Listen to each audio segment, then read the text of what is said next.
Welcome, weary traveler. Come warm yourself by the fire and let us regale you with mighty tales, tales of adventure, tales of heroism, tales of Tamriel. I am your host, Aggelos, and with me this morning is my little nordling. Say hello, Ezra. No, he doesn't want to say hello. It was worth it. You don't want to say hello? No? Okay. All right, that's okay. You don't have to say hello if you don't want to. This is going to be a little different show because, quite honestly, I don't have Arkhaniir, and I have my little nordling here. So it's probably going to be a little different than normal. But we do have some fun news to talk about. What's wrong there? Are you winning? Oh, good. Good. Hat off? Okay. As I said, different show. We do have some news, and I've got some tales to talk about today for what I have been doing within the Elder Scrolls Online, which has been a lot. So hopefully this kind of show will still be okay for you guys. Yeah, I think it'll be fun. I really do. All right. Well, before we actually get into the show, I do have to give a special shout out to our new followers over at patreon.com/Dungeon Crawler Network. They're helping to support what we do here. And Blaine Atkinson is new this month, so thank you so much for supporting us there. Helps us keep the lights on, lets us continue to do what we're doing here. And, yeah, I hope you enjoy the shows. Also, I have to give a shout-out to those who support us over at twitch.tv/Dungeon Crawler Network. We got several new subs, including Ishabu, who's in chat right now, Razzler for subbing up for 2 months, Stormslord, Ikasugami, Obi, Lord Obi, Mirnat, Funky Chicken, oh my, Nico Lax 141 and Sasta 37. Thank you so much for subbing over there. That really does help us out as well. All those funds go to support what we do here at DCN, so really do appreciate that. Okay, well, I think we got that out of the way. Should we continue with the show, Ezra? No? Ah. Well, guys, apparently this is going to be the end of Tales of Tamriel because the little nordling says no, no more show. So, really, no show? No show. Well, then what are we gonna do? How are we gonna entertain everyone? You don't know? All right. And I see Scooter. Finally, someone with hair. Yeah, that would be true. All right. Well, let's go ahead and let's jump right on into the news because I wanted to talk a little bit about a few things first. We're going to do the news first only because I think that'll probably be the more interesting route going forward right now. And then we'll talk about Tales because I have a feeling I'm going to go for quite a while. So first up in our quick to mentions, on June 10th, Sunday, June 10th, it looks like some of the developers are going to be available in Los Angeles after the BE3 event over at PAX. And I'm going to quote this. It goes, "Hi, everyone. In just a few weeks, members of the ESO dev team will be in Los Angeles, California for the BE3 showcase and E3. We're discussing having a small meetup during the day on Sunday, June 10th, for any local players that would like to chat with the team and meet other players. Showcase our convention tickets are not required. If you're interested, please post here and send a PM. There will be a link in our show descriptions to let you post there so you can actually be a part of that. So I think that's going to be kind of neat. I know they did this before. That was where I think we got the Tamriel Beer Garden from, which is always a fun event when they're at BE3. But hey, cool deal. Can't really complain much about that, getting to hang out with some of the developers as well as possibly drinking, which definitely is not a problem. Okay, moving on. As many of you probably know, and you probably see so here, the ESO Twitch drops have been enabled. So now you're going to actually be able to buy your either ESO or in-game currency crown store our crown gems and ESO game time through your favorite Twitch subscriber, aka, we have it. Check that out. And that actually both lets you get the crowns, or the sub time, or game expansions, and also helps out the streamer itself. So, I mean, hey, really can't go wrong there, right? Maybe. So yeah, check that out as well if that's something that does interest you. That, of course, does help us out here as a network, and we greatly appreciate those who've already done so. I know we've had a couple people already jump in and donate via buying crowns and sub time through us here. Okay, so for those who don't know what the Twitch drops are, they're actually kind of neat, and I know I was talking about them a little bit earlier. Essentially, what they're going to allow you to do is they're going to incentivize you watching ESO streamers, and at the end of the streams, there's a chance that you'll get a Twitch drop, like a free crown crate. Now, these crown crates, the welcome day crates, are a little different than the other crates. I seem to think like they don't generally have as much good stuff in them.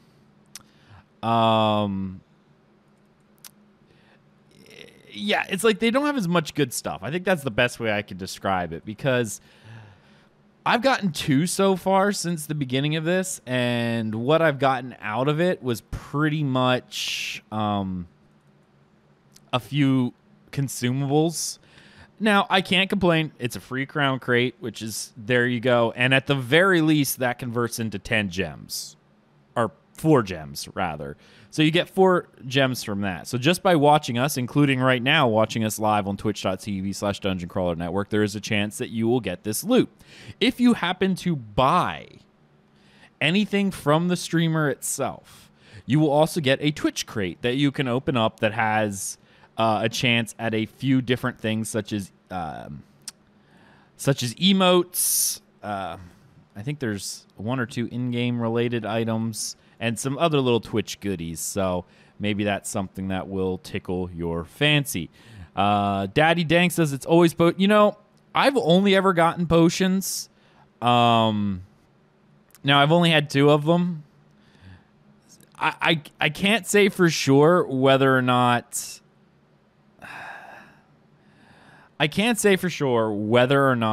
this is actually something that, is a fact. Like, someone said they got an XP scroll out of it.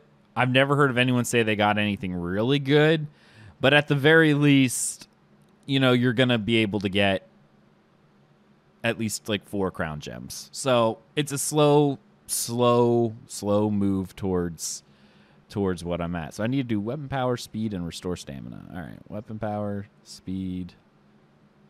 There we go. So yeah, I guess, that's kind of neat. Oh, it needs to be a poison, not a a poison search. I don't get it. I don't get it at all. Oh, I'm missing Blessed Thistle. Ouch. Ramakin Twitch says, I got a purple XP scroll turned into 13 crown gems. See, that's not bad at all. At least then you got something out of it, right? So definitely can't complain too much there. 50% XP scroll.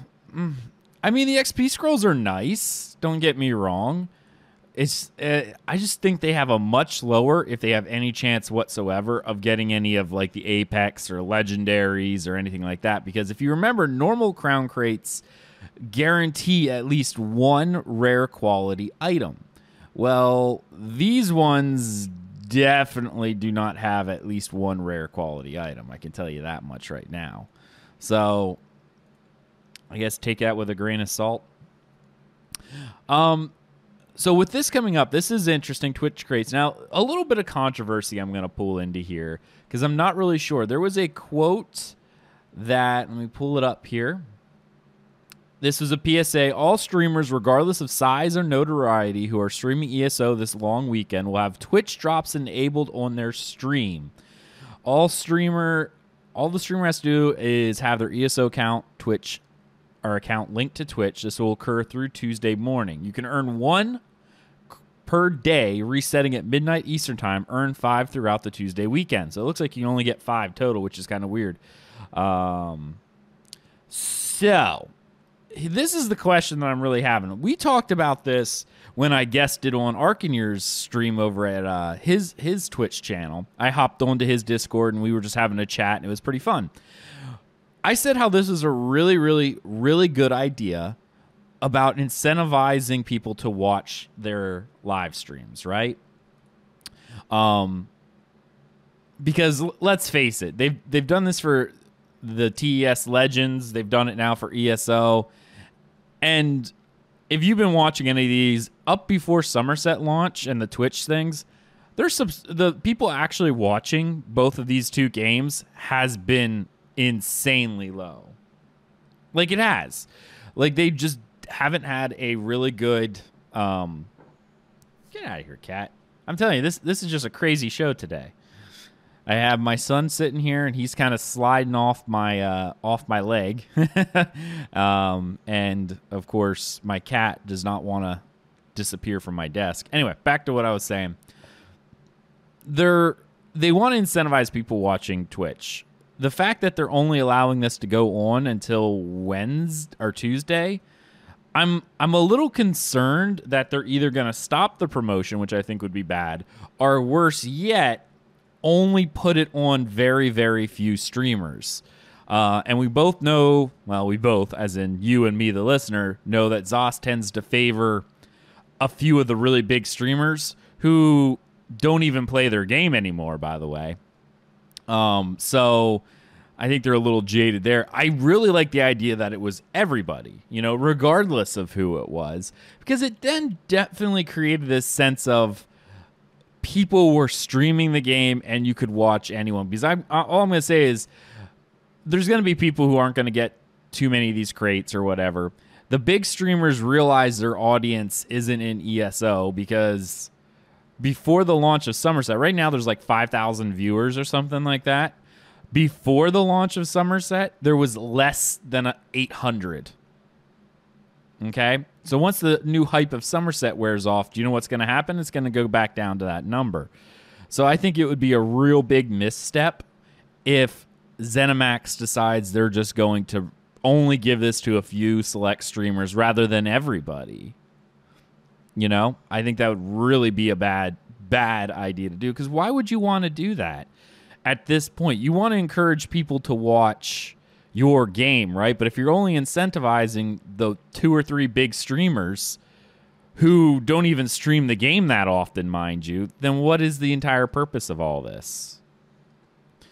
So that's kind of my concern. I went through and I applauded them earlier in the week, but now I'm starting to question whether or not it's going to actually continue. And I do have my doubts for certain people. But in my mind, I'm sitting there going, why wouldn't you want to do it? Because it does incentivize people to watch your game, get your numbers bigger. Because I don't know about you guys, but I like getting free crown crates. Even if they do only contain potions, it seems like. Because then at least that's 4 gems minimum. You're getting at least 4 gems if you don't get a collectible or something you had before that you can then, put towards your game. And I know I've been watching more ESO streams lately because of the ESO Twitch drops. Because hey, it's like, hey, while I'm just sitting here working on a show or whatever, I'll put on a Twitch stream for ESO, because then I'm supporting a small streamer, and I always pick the small guys. I never go with anyone with more than 100 viewers, because it was all the same for me. And then that gives them a little bit of notoriety, shows them a higher viewer count, and then also gave us a chance at Twitch loot. Now, if they remove that only from a few of the big streamers, then yeah, that's going to be a problem. Angry Bot or Angry Botox Smile. Okay. Oh, I got it. Angry Botox Smile. Available. It comes on console on June 6th is the official launch of Summerset on console. And anyone who didn't pre-order, I think, is also June 6th. So take that in mind. New Ramakin Twitch new ESO streamers will never grow if drops are enabled only for a few big ones. I agree. And I honestly think even with the few big ones, they're not going to hang around for a few hundred viewers when they can go play Fortnite. You know, just let's be frank here. That's kind of my fear. Let the people who enjoy the game and are actually streaming the game do just that. And if you incentivize it with Twitch drops, people may watch. You know, people will continue to stream. And there's also the chance of getting, you know, like I said, those items. So that's our... Oh, I do have one more bit of news. Oh, no, the Twitch drops. If you're... It's actually tied to Twitch, not console per se. So as long as you're streaming from console, which you can do, to a Twitch channel that has them enabled, it doesn't matter where it's from. So that's it. As long as you're streaming ESO, that's fine. One little bit of news that I found interesting, and I was trying to find the link for it, but I couldn't. There was a job posting for a new marketing crown store manager. Okay? Now, would you quit scooting around there, son? What do you think? I don't know what he's doing. Now, my first thought when I saw this was, oh, crap. What? Would you get something? No back. Oh, okay. I gotcha. My first thought was, great, they're expanding. They're actually not. This is the thing that's fascinating. I checked LinkedIn on this just to check, and the woman who was there before, I don't remember her first name, but it was something Powers. She was the person from my.com who pretty much came up with the whole Crown Store debacle with Crown Crates. And, anyway, she left. So she's no longer at ZeniMax Online Studios. Now they're looking for a replacement. So my hope is that they get someone in here who will recognize a lot of our complaints for the Crown Store and actually change some things up. So this is actually a plus in my book, as long as they get someone who's decent and doesn't follow the same crap that this other lady did. I couldn't be happier that she's gone. You know, I really could not be happier that she's gone. So I'm very excited about that. So yeah, if you hate Crown Crates as much as I do, please go apply over at the ZeniMax website. As I see in chat, Sears like, apply. I'm like, I would, but their investors would know me by now and go, no. As Isha says, what game is she going to ruin next? I have no idea. I noticed she left, but I didn't see a new posting. But that was my thought too. I'm like, oh, dear heaven, I hope she doesn't go to some game that I actually enjoy. Anyway, that's possibly some very good news. Hopefully they find someone who understands that there's a certain level of keeping your customer, and we'll go from there, you know? Okay. You know, I would probably keep the Crown Crates, but I would definitely incentivize the ESO Gold server, which is the sub-only server with no cash shop, sort of like how Rift has their Rift Prime. That's what I would do. That would definitely be what I would do. Incentivize the sub-only server. Because I would totally play on a sub-only server with no cash shop in a heartbeat. Even if it was like 2 to 3 times the cost, I would still do it. Absolutely, I would still do it. Anyway, we're going to go ahead and move on to the next little bit, because that was the end of our news. We'll go into our tales today, which is a lot for me.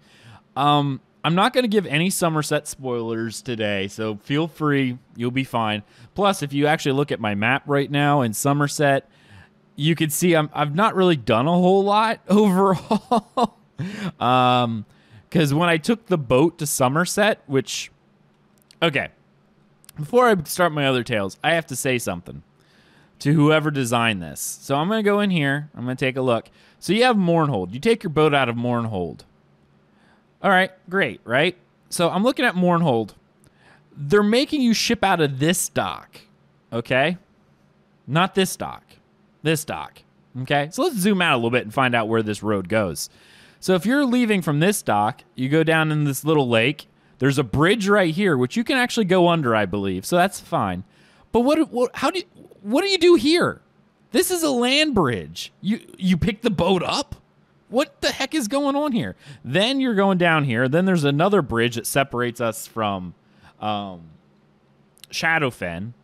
This is a wall, mind you. And I don't remember if there's a gate in the wall, but regardless, you have 2 gates here that you have to go through. Then you're in a river that leads from like right here. Then you can sail down, down, down along this river, down, down, down, down, and then through this little causeway, arguably you would think would take you to the sea. Or if they would have moved the boat over here, you sail up this direction. And you have 1 land bridge to pass, okay? 1, which I think actually has a waterfall, so you could probably make it down easier that way. Instead of 2, out, out, under the bridge, out, out, and guess what? Right into the sea, because here's the bay, and then it's just a sail all the way around. I don't get it. I have no idea why in creation they did it the way that they did it, and I thought it was really weird, to be frank. But anyway, so when you land here, you're supposed to go to Shimmerine, this town right here, first. As you see, I only did like part of the first quest. What they do is they land you over here at the Alanor docks, and you'll also notice I don't have destinations turned on because everything else isn't locked out. I'm actually doing the old-fashioned exploration. So I came down here, and I'm just like, I picked a direction, so I headed south because I saw something on my compass. And then I kind of made my way down through here, and I made it to Alanor, which is an absolutely gorgeous city. And you know I don't say that often about elves in general, but the way it doesn't look like it would be a very big city. Like when I first looked at it, I'm like, it's going to be kind of tiny. The way they designed it with the verticality, it feels much larger than what it appears here on this itty-bitty map. So that was really cool. And then as you see, I kind of meandered my way up this direction as I was heading towards Shimmerine, and then kind of went over here, messed around a little bit, and then kind of went south because I had a quest that led me here, and then I made it to Shimmerine.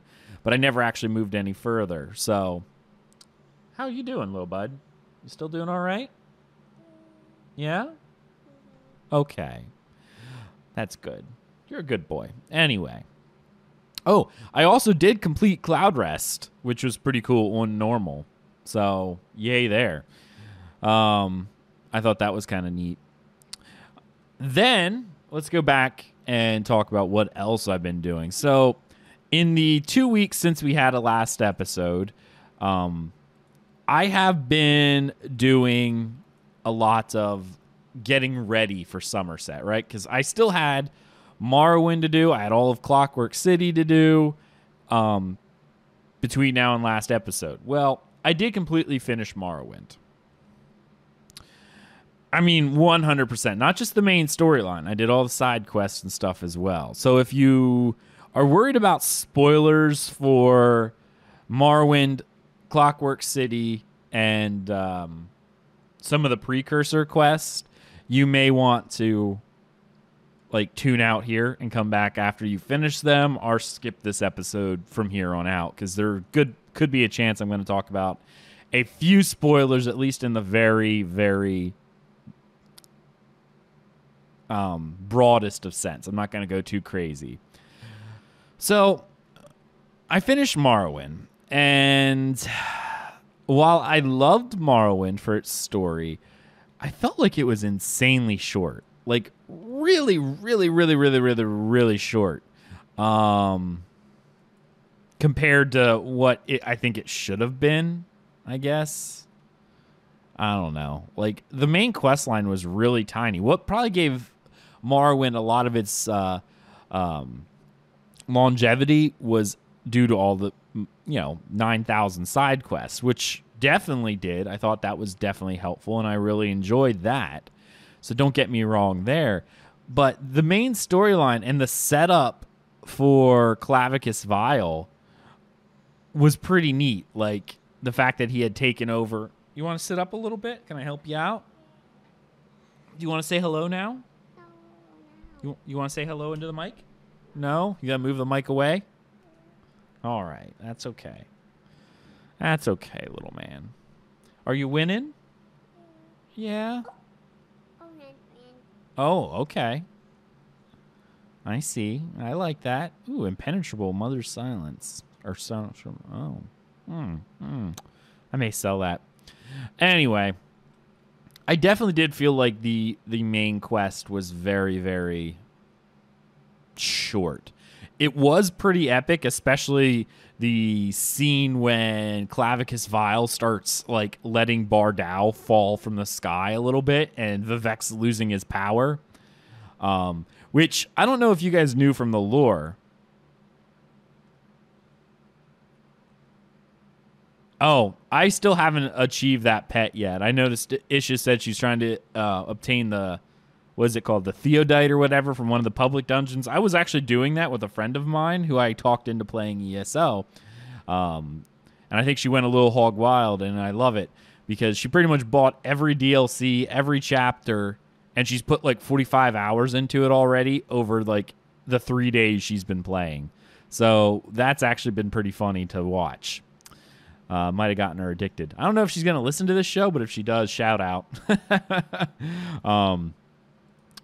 So, yeah, Clockwork City. If you didn't know a little bit about the lore, it was actually Clavicus Vile who sent Bardal to crush Vivec City anyway. So I felt like it was somewhat fitting that Clavicus Vile kind of make a return. Hey, buddy, do you want your own chair? Yeah. You're reaching around a little bit. All right, everyone. Give me 2 seconds while I grab another chair for my kid. All right? 1 second. I'll just... No, I'm not even going to cut it out. It won't take me that long. Hold on. Stay right here.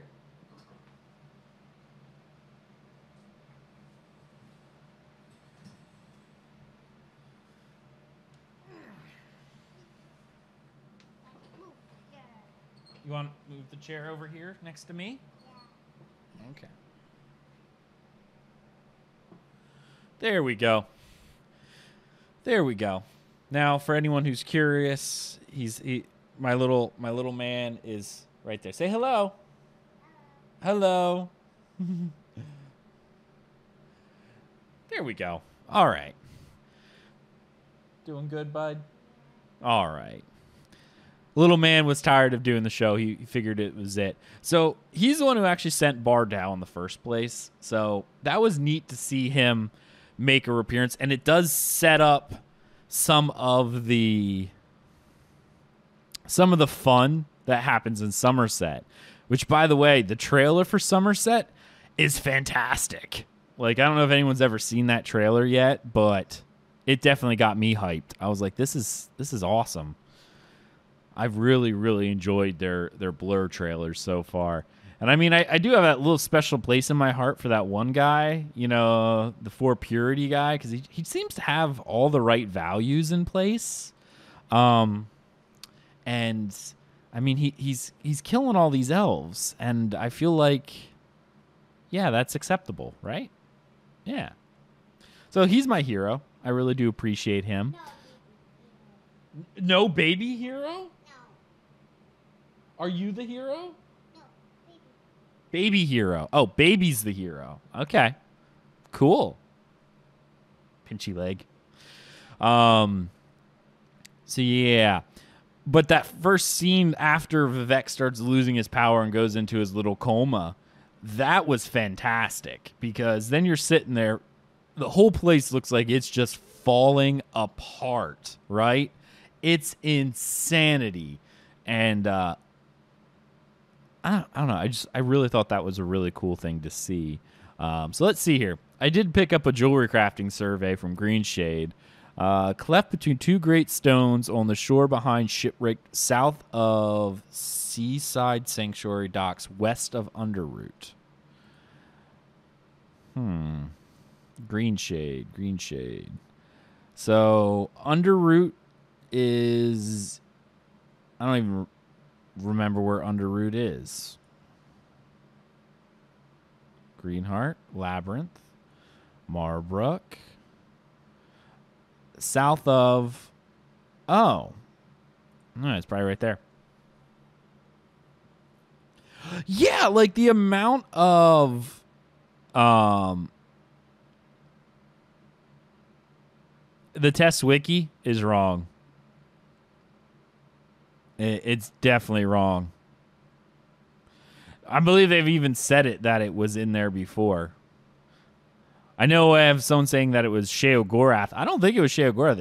I thought it was Clavicus Vile, because Clavicus Vile is crazy at that same point. Anyway, I'll have to look it up in case I'm wrong, but I really don't think I am. Anyway, so they're setting up Clavicus Vile, which is kind of neat because he took over like the body of the most trusted like advisor, which I thought was also kind of neat. And from there, like it just ended very, very, very quickly overall. Like all of a sudden, oh, you got the power back. I felt like they could have played a lot more up on Chodala, who was the failed Nerevarine, or the fake Nerevarine. Like he didn't have much of a story. He's pretty much like, I'm the Nerevarine, and they're all like, no, you're not. And then you end up like just killing him, and that's it. I feel like there could have been a whole backstory that it involved the Ashlander tribes, but instead they kind of were like, nah, we're not going to do any of that, and we're just going to wrap it all up in like 3 seconds. So I don't know. That...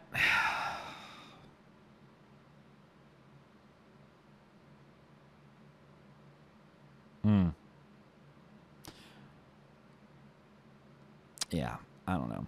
I have to look, but I think I am wrong. I guess it is Sheogorath and not Clavicus Vile. Thank you, Daddy. I was indeed miscorrected on that one. So then again, my whole connection just didn't work. So clearly it's not that important. Yeah, it was Barbas Clavicus Vile, but you could argue whether or not they're the same person. And there actually is a book that you can find in that quest line, right around that quest line, that says, yeah, are they the same person kind of deal. It's fairly neat. So, I think it's over there.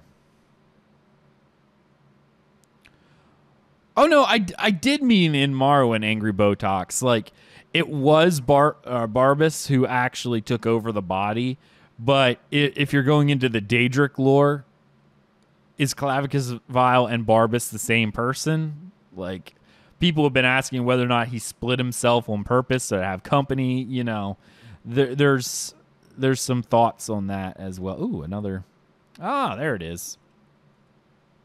So that was a neat story. Now, overall, I think they did pretty good, but I think they could have done a little better and given us just a tad more from Morrowind. I felt like it could have went a little longer than what it did. I would have liked to see a little bit more of the Ashlander tribes. I mean, you get a few dailies from the Ashlanders, but that's kind of about it. You even find a couple Ashlander camps, but there's no quest in them at all, which I thought was weird.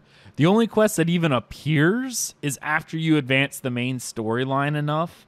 You get one quest saying go back to Adrune, and then that starts your dailies. That's pretty much it. And I was like, they really could have explored the idea of the Ashlanders a little bit more, and they definitely didn't. So that was kind of there. So then I completed the Knife in the Shadows quest, which sets up that idea of the Shadow Assassins, where the Shadow gets taken over, and they're looking for a very powerful relic, a Daedric relic.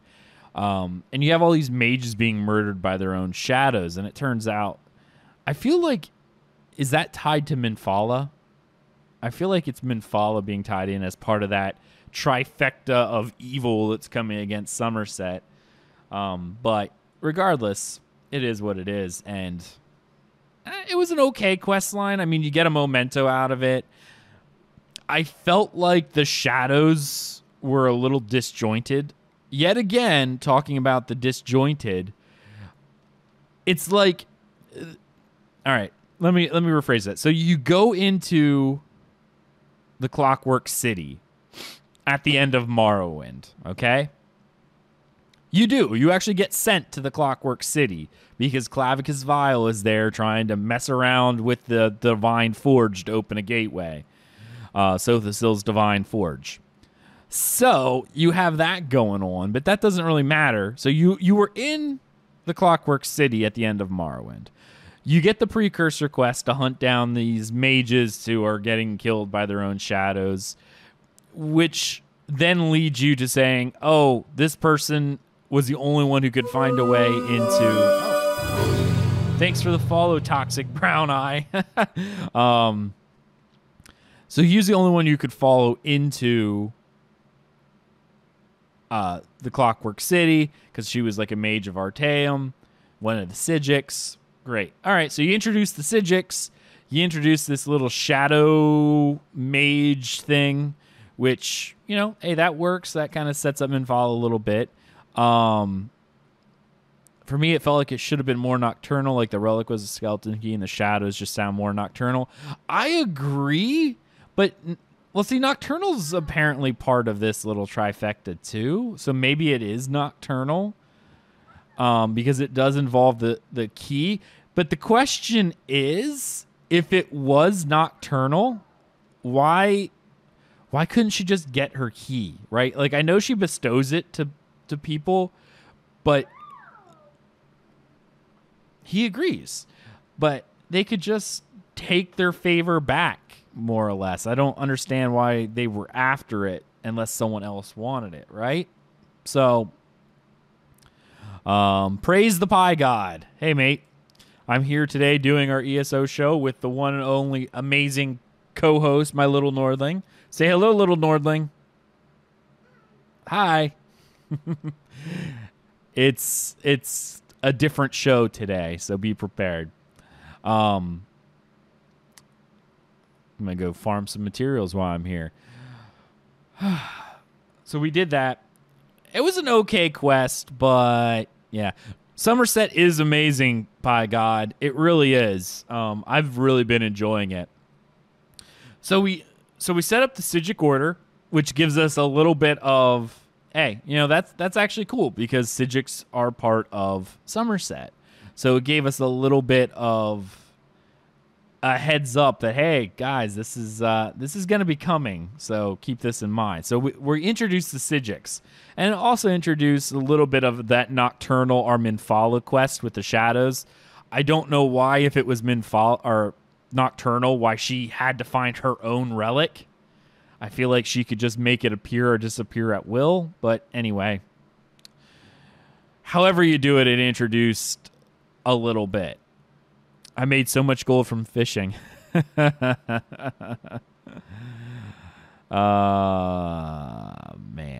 that's funny. Yeah, by God, I did actually talk earlier in the show about the idea of the Twitch drops, and hopefully they continue. But I do have some fears on that. So, anyway, so we had that quest. I moved on to Clockwork City. I absolutely adored Clockwork City. Once again, the main quest line wasn't overly long, but I definitely liked the apostles that were there, Sothasil's apostles, because they were an interesting bunch, and there were a handful of quests that were actually very, very fascinating. Like, if I look at the Clockwork City, the Everwound Wellspring had a very interesting quest, involved killing new people coming in. That was definitely kind of creepy. But before we get to Clockwork City, herein lies another question that kind of stuck out to me. When you're doing the quest, the starter quest, you meet Divith Fur, right? And he's like, I can get you to the Clockwork City. And he's like talking to you about the Clockwork City like you've never been there before. And in my head, I'm sitting there going, dude, I already made it into the Clockwork City. I found one of Sothasill's apprentices, or your apprentice. I can't remember right now whose apprentice it was, and they got me into the Clockwork City. I really don't know why I have to really deal with this, because I've already been there, but you're treating me like you'd never find this on your own. I'm like, dude, it was already there.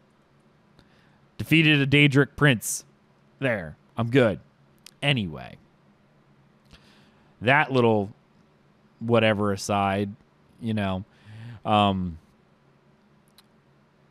I did find the rest of Clockwork City pretty awesome. And I loved at the final part of Clockwork City when you actually get a chance to see Sothasill in his giant machine. Oh, that brought back tons of nostalgia. Because if you've not played Morrowind, that's actually where you find Sothasill after... Spoiler alert, Almalexia kills him. He's still hooked up to his machine and killed. Yeah, that was definitely a very cool aspect that I don't know if you didn't play Morrowind, it might have been lost on you, but I don't know. I thought it was pretty neat. Oh, I was gonna get that anyway. Did finish the precursor for Summerset, but to be frank, I don't even remember what it was. I think it's where I have no idea what the precursor for Summerset was. Now that I'm trying to think about it, it was that generic of a quest that I'm just kind of like, whatever. I did like how in yes, yeah. What about it? The fan's there to keep us cool. Yeah. I did like in Clockwork City that they did introduce Nocturnal, which we're starting to see that Clavicus Vial, Nocturnal, and Minfala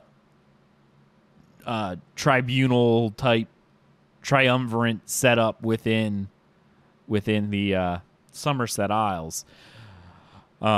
Which is definitely pretty cool. Yeah. Oh, the weird oracle. Right. Thank you so much, Daddy Dank, for that one. It was neat to actually enter the realm of Minfala and see all like the spider webs and stuff. I do remember now that you jogged my memory. I had Thais here and she was watching, and as soon as she saw all the spiders, she's like, "Nope, I'm out." What's up, bud? It's fine, buddy. It's okay. I definitely thought that was pretty neat. I did get to finish the Cloud Rest, which was a neat trial.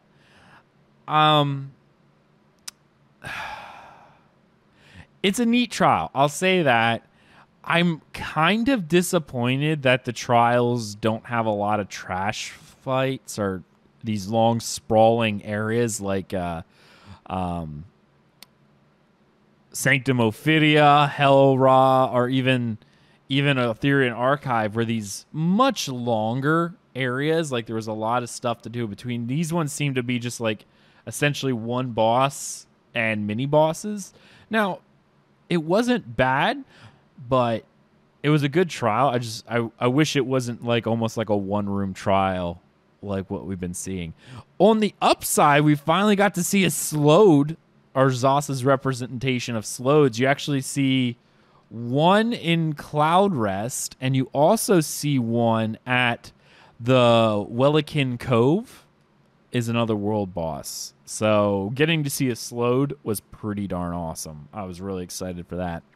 Obviously, we've been doing a lot of pledges and events with our Guild Hands of Fate in ESO.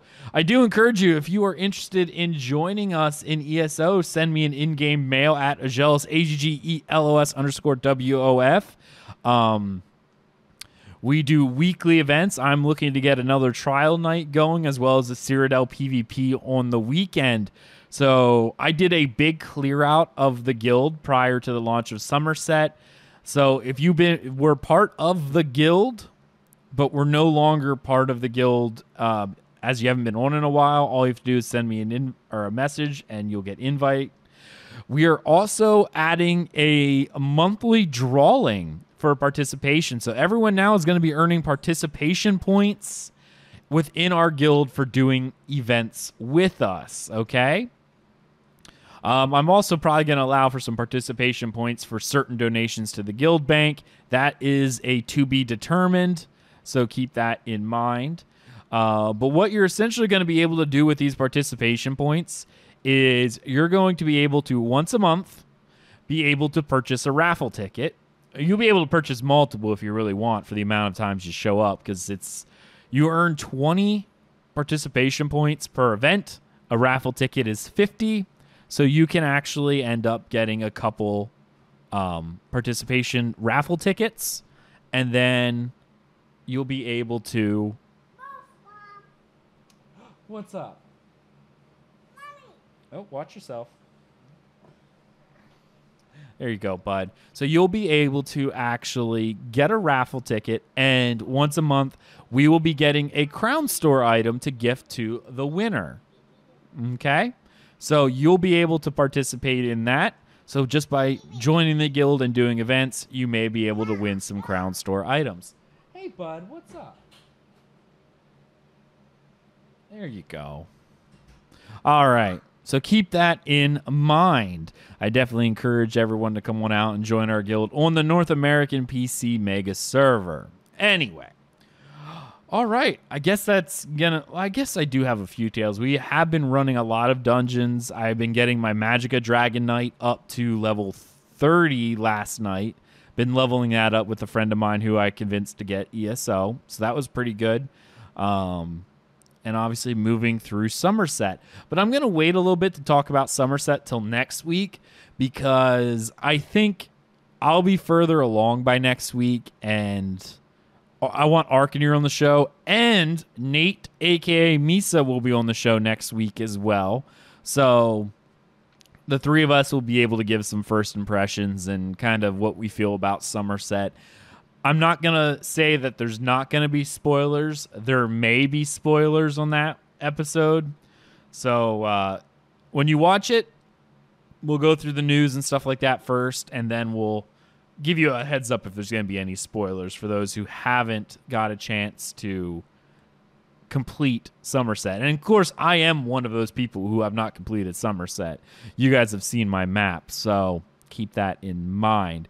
If you care about story and haven't finished it by next episode, you're definitely going to want to listen just to make sure. And we'll give a spoiler warning before we talk about anything that would be quest related. But I definitely want to get both Ark and Nate on the show in order to make sure that that happens. Okay. So let me get one more thing together here. I apologize. I just need 1 second because I have to pull up my email, and we have to do our book reading. So I'm going to do that right now, but I need to get my wrong thing. As I said, sorry everyone who's normally used to me doing this show. It's normally a little bit more clean than this, but kind of had to pull this together very quickly. There's my sermons. We are nearing the end of our our sermons. Probably only going to be another week or two until we're actually finished. And I definitely have to give out a shout out to James Moore, who has provided me with some of his thoughts and feelings about the 36 lessons that I am going to add to the readings so people can get an idea of more detail out of these. Oh, and I just got 2 fortified Nirncrux out of that. That's pretty sick. I'm happy about that. Okay. So, let's see. We are on lessons 26 and 27 today. Ooh, Rockadog Glove. Ooh.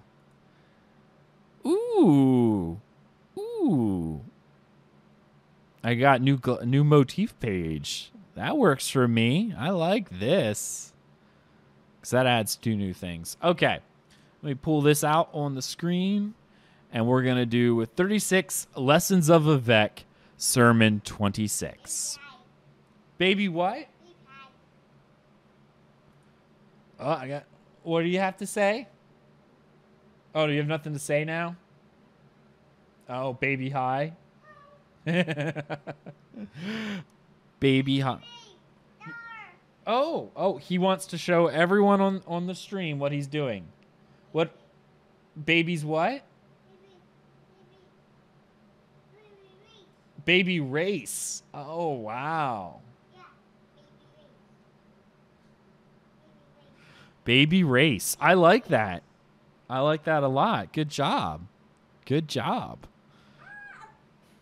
Did you crash? No, baby. Oh, baby. Okay, cool. Can I continue with the lessons now? No. Oh. He has his own input. Can I continue with the sermons now? No? No? All right, no sermons, everyone. All right. Sermon 26 of the 36 lessons, or 26 of the 36 lessons of Vivec. Then Vivec left his architecture rapture and went back to the space that was not space. For the provisional house, he looked into the middle world to find the 4th monster called the Pocket Cabal. The monster hid itself in the spell list of the great Chimera wizards of the extreme east, where the Emperor Parasols grew wild. Vivec disguised himself as a simple traveler, but radiated a tenuous sense fabric so that the wizards would seek him out. Of Muthra, he made a simple walking dwarf. Before long, the Invisible One was among the libraries of the East, feeding the essential words of the Pocket Cabal to his walking dwarf, and then running when the magic would fail. After a year or 2 of this thievery, Muthra was sick to its stomach, and the walking dwarf exploded near the slave pens of a wizard's tower. The Pocket Cabal then slipped itself into the mouths of the slaves and hid again. Then Vivec watched as the slaves erupted into babble and breaking magic. They rattled their cages and sung out half hymns that formed into forbidden and arcane knowledge. Litany fiends appeared and drank from the excess. Grabbers from the adjacent palace came into the world sideways. The slave talking having disrupted the normal non-cardinal points. So, of course, a giant bug appeared. With the great Eastern wizard inside of it, he could see past Vivec's disguise and knew the warrior poet's divinity, but he thought of himself so powerful that he talked harshly. See what you have wrought, silly triune, columns of nonsense and litany fiends. I cannot believe how reason or temperance can be made whole again due to your eating. Consort more with demons, why don't you? Vivec stabbed the wizard through his soul. The giant bug harness fell from the slave cages, and the slaves ran about free and reckless, too reckless. More with pregnant words, colors bent into the earth, Vivec created a dome-head demon to contain it all. The Pocket Cabal is therefore interred here forever. Let this be cursed. Let this be a cursed land where sorcery is broken and maligned. Then he picked up Muthra by the beard and left the ghostly hemisphere of the dome-head demon. On its boundaries, Vivec placed a warning and a song of entrance that contained airs in it. With mock bones of half-dead Muthra, he created a tent. The tent poles of the fortress theory and fatal language were imprisoned for all time. Set appeared and looked on what his brother-sister had created. The Clockwork King said, "Of the 8 monsters, this is the most confusing. May I treasure it?" Vivec gave Set leave to do so, but told him never to release the Pocket Cabal into the middle world. He said, "I have hidden treasures in my travels, and I made a likeness of Muthra to ward against the unwise. Under this dome, the temporal myth is no longer man. The ending of the words is Sylvie.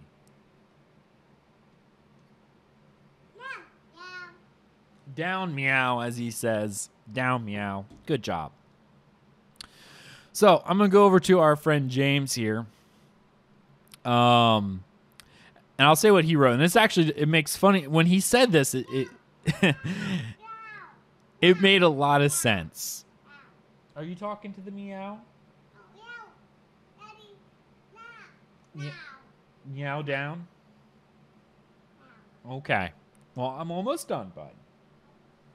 Okay. All right. Anyway. So, as he says for Sermon 26, I remember hearing that Michael Kirkbride wrote this one as a Pokemon reference. The great Chimeri wizards of the extreme east, where the Emperor Parasols grow wild, a.k.a. the Telvanni, which we knew about. I feel like a sneeze is coming on. Oh, maybe. Of Muthra, he made a simple walking dwarf, or an avatar. Grabbers from the adjacent palace, the adjacent place of a Lig. The slave talking, having disrupted the normal non-cardinal points. Lig interposing itself into Tamriel at various points, which I've heard referred to as a bleed. This sentence implies that there's something like ley lines that protect Tamriel most of the time. The towers, maybe. Yeah, and I definitely agree with James on this one. The idea of the towers and knowing about the tower lore. And it's actually funny because you notice how each Elder Scrolls game we're starting to see more and more, yes, invasions from Daedric plains. Pretty much every Elder Scrolls, at least the single players, we end up destroying one of the towers that protect Tamriel. So, yeah, that's going to be interesting. So, of course, a giant bug appeared, and that's where you get one of the obvious points of reference for Pokemon. You know, a wild whatever appeared. Vivec created a dome-headed demon to contain it all, which is a reference to a Pokeball. And under this dome, the temporal myth is no longer man. This can be a place where, if theory I've heard is correct, man is not subject to time, plus Ash and the Pokemon never age. Makes somewhat sense, but Michael Kirkbride is what Michael Kirkbride is, so take that into case. Thank you so much, James, for that one. Let's move on to Sermon 27. And I apologize, my voice is starting to get a little scratchy because I've been talking for about an hour now. And I didn't think that was going to happen, but here I am. The scripture of the word. First, all language based on meat, do not let Sothvats fool you. The third walking path explores hysteria without fear. The efforts of Madman are the society of itself, but only if they are written. The wise may substitute one law for another, even into incoherence, and still say he is working within a method. This is true of speech and extends to all scripture. Do not go to the realm of apology for absolution. Beyond articulation, there is no fault. The adjacent palace, where the grabbers live, is an illusion of vocal or the middle realms of thought, but which, I mean, the constructed. This is how I stole a certainty of the Chancellor of Exactitude, perfect to look upon from every angle. When you come out of the vocal, you can never be certain. The truest body of work is made up of silence, as in the silence that results from no reference. By the word, I mean the dead. The first meaning is always hidden. The realm of apology is perfection and impossible to attack, thus the wise avoid it. Trinity in unity is the world, and the word of action the third walking path. The sage who suppresses his best aphorisms, cut off his hands, for he is a thief. and the clothes of the broken map are worn only by fools and heretics. The map is an exit for laziness in a dusty tongue, which is to say the given chart that most take as a story that is complete. No word is true until it is eaten. The ending of the words is Sylvie. So, the first line is, as James comes in, says, this is the way of saying that language is inconsistent. It grows, ages, spawns children, and rots. Not immediately relevant, but worth bearing in mind, is that it also generally serves a purpose. The efforts of the Madman. Where is that? The efforts of the Madman. So this is the second verse from the Scripture of the Word. He says, this yells out about the work of Michael, was that Foucault? I can't pronounce the word. Specifically his book, Madness and Civilization. It charts the different ways that the insane have been treated throughout history, and it's really not any kind of linear progress, but rather just a series of changes that are unrelated and not necessarily bear any relation to what went before. This also extends the notion that the knowledge more generally, that progress is an illusion and that change happens in a disconnected fashion that is merely claimed to be progress. What's up, bud? You want to go upstairs? Well, wait right here, bud. Okay. Through madness, yet there is a method to it. This is a line from Hamlet. So he makes reference there. Do not go to the realm of apology for absolution. An apology originally was defiance of something, or it was a defense of something. You need not accept forgiveness if you offer an apology in this case, or in this sense, because you have not done anything wrong. If you have successfully defended your position. Not totally sure how this relates to later reference to apology, but I offer no apology for any inconsistencies. Nice, James. I like that a lot. The adjacent palace. All right. So this is the LGY again. Bear in mind, Michael Kirkbride said that he considered Tamriel to be a song in that same way as Arda in Tolkien's Legarium, which is actually pretty awesome. LYG Lig is a coffee stain of Tamriel that might have been, which is an illusion in its own way. Are you okay? You need help? What are you two? You want to sit on that? No. You just brought it over? Oh.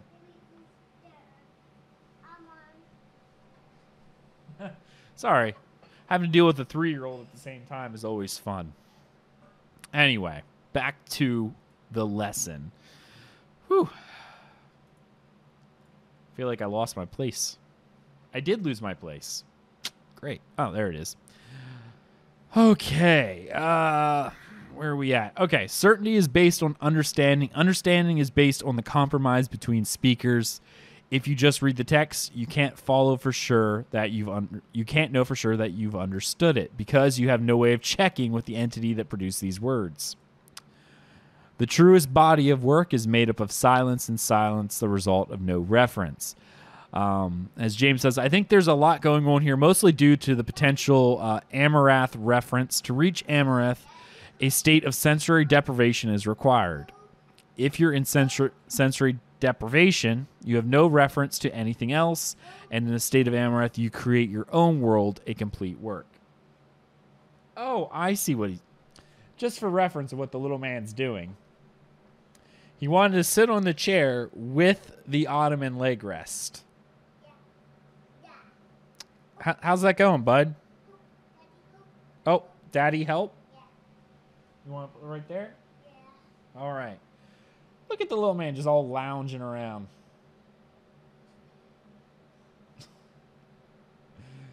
Tell you what, man. There you go. Now you can appear on the screen too. Wave, Ezra.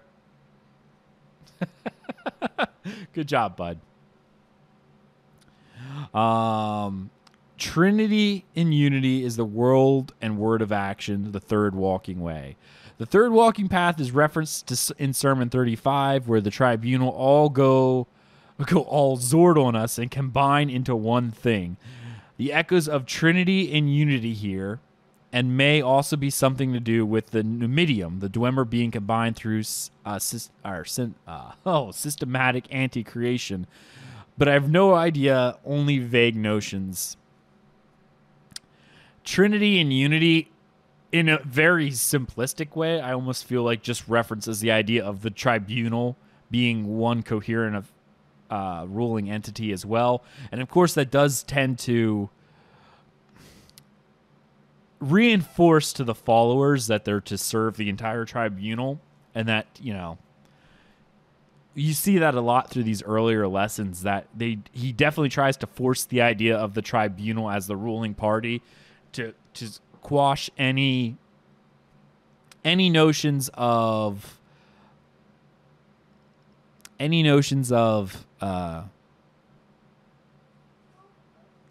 the dissident priest and their idea that the tribunal are not indeed divinity. So, no word is true until it is eaten. The Elder Scrolls Wiki article links this to the Elder Scrolls themselves, which aren't resolved until the events they describe come to pass. But I think it's more than that. Words are made true by their use in description, which can only be done accurately once they are understood. Also, it may be worth comparing with the Teshi here. They ate the men of Aggelos, which could be cultural assimilation and understanding rather than literal eating. So that is from James Moore. Thank you so much. If you haven't seen, he's the one who's been writing a lot of extra stuff and commentary on our YouTube streams about the different lessons. So I found his insight to be really fantastic. So he wrote up a few thoughts for the upcoming episodes so that I can present that as well, so people can have an even greater understanding of the lessons of Vivec. Whew. All right. Well, I think that's going to be the end of our show here tonight. We did make it over an hour, which is kind of funny when it's just me talking. My wife would probably say I talk too much, but hey, I had fun doing it. I hope you guys did too. Of course, if you're interested in joining our PC North American Guild, I do encourage you to do so. Come be part of the community. Come do events with us. We really encourage you guys to do that. You can send me an in-game mail. That's the best way to get it. Or join our Discord, which is in the description as well. And send us a message with your account name, and we will get you an invite. We have events pretty much every day of the week in the ESO Guild, so I definitely encourage you to come out and be a part of that again. So that's really, really exciting for us. And I'm really looking to get a few more trial runners into the guild, because I want to create a trials group to do a bunch of different stuff, including vet trials. So keep that in mind. Of course, you can follow everything we do, dungeoncrawlernetwork.com. Links to all of our social media sites, including our Twitter, Facebook, YouTube, Twitch, which if you're already watching, awesome.